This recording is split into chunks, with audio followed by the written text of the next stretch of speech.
బహుశా ఈ మధ్య కాలంలో నేను ఎప్పుడు ఇంత పెద్దగా చూడలేదు. చాలా గొప్పగా ఈ వీరప్ప దేవుడి కళ్యాణం జరుపుతున్న సందర్భంగా మీ అందరికీ శుభాకాంక్షలు. మరి వీరప్ప దేవుడి కోసం ఆ రోజుల్లో మీ కుల పెద్దలు వచ్చి ఇక్కడ ఎకరా భూమి కావాలని అడిగారు. హెచ్ఎండి అధికారులతో మాట్లాడితే అబ్బో 40 కోట్లకి ఇక్కడ మేమే ఇస్తామన్నారు. అప్పటి ముఖ్యమంత్రి కేసీఆర్ గారి దగ్గర పోయి మా వాళ్ళందరూ కూడా అడుగుతున్నారు. మా సోమరెడ్డి అయితే అడిగాడు, ఈ భూమి అయిపోతే నేను రాజీనామానే చేస్తాను.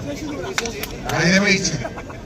నువ్వు ఎందుకు వెళ్తావు నేను చేపిస్తానని బదిలాడి కేసీఆర్ గారి దగ్గర పోయి ఆ రోజు ఎకరం జాగను మనకు కేటాయింపు చేయడం జరిగింది. చాలా సంతోషం. జాగ రావడం కాదు, ఇలా గుడి కట్టి కళ్యాణం జరుపుతున్నారంటే నిజంగా నాకు ఎంతో సంతోషంగా ఉంది. ఇవాళ కుర్మ జాతిని గౌరవించింది కూడా కేసీఆర్ గారు.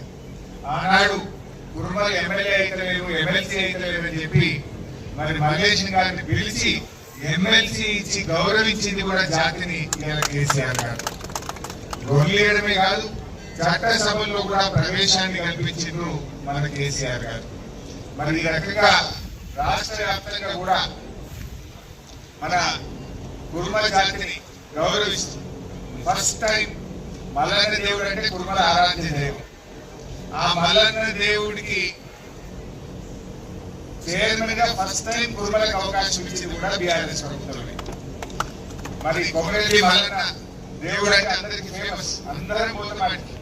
ఆ మల్లన్న దేవుడికి ఎప్పుడు చైర్మన్ కుర్మలు కాదు, కానీ కేసీఆర్ గారు వచ్చిన తర్వాత కుర్మల ఆరాధ్య దేవుడు అని చెప్పి ఒక కుర్మను ఆ మల్లన్న దేవుడి గుడికి చైర్మన్ గా చేసింది కూడా బీఆర్ఎస్ ప్రభుత్వమే.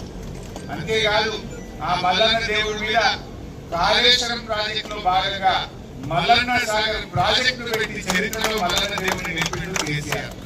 ఆ మల్లన్న దేవుడు చాలా మంది శాపనార్థాలు పెట్టిండ్రు, అడుగులలో వేసిండ్రు, కళ్ళల కట్టెలు పెట్టిండ్రు, కోట్లలో కేసులు వేసిండ్రు.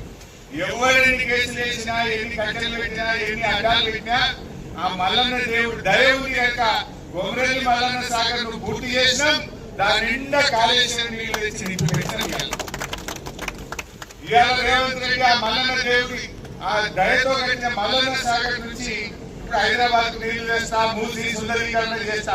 ఎక్కడి ఆ కాళేశ్వరంలో భాగంగా మల్లన్న సాగర్ కట్టిన కనుకనే ఆ మల్లన్న సాగర్ కేలే ఈ రోజు 15 టీఎంసీల నీళ్లు హైదరాబాద్ కు తెచ్చి ఈ హైదరాబాద్ ప్రజల గొంతు తడుపుతాం. ఆ మూసీల నీళ్లు పోసి మూసీలో ఉండే మురికిని శుద్ధి చేస్తాము అంటున్నారంటే అది కాళేశ్వరం ప్రాజెక్టు వల్ల, అది మల్లన్న దేవుడి దయతో పూర్తయిన మల్లన్న సాగర్ వల్ల అవుతుందనేటువంటి విషయాన్ని కూడా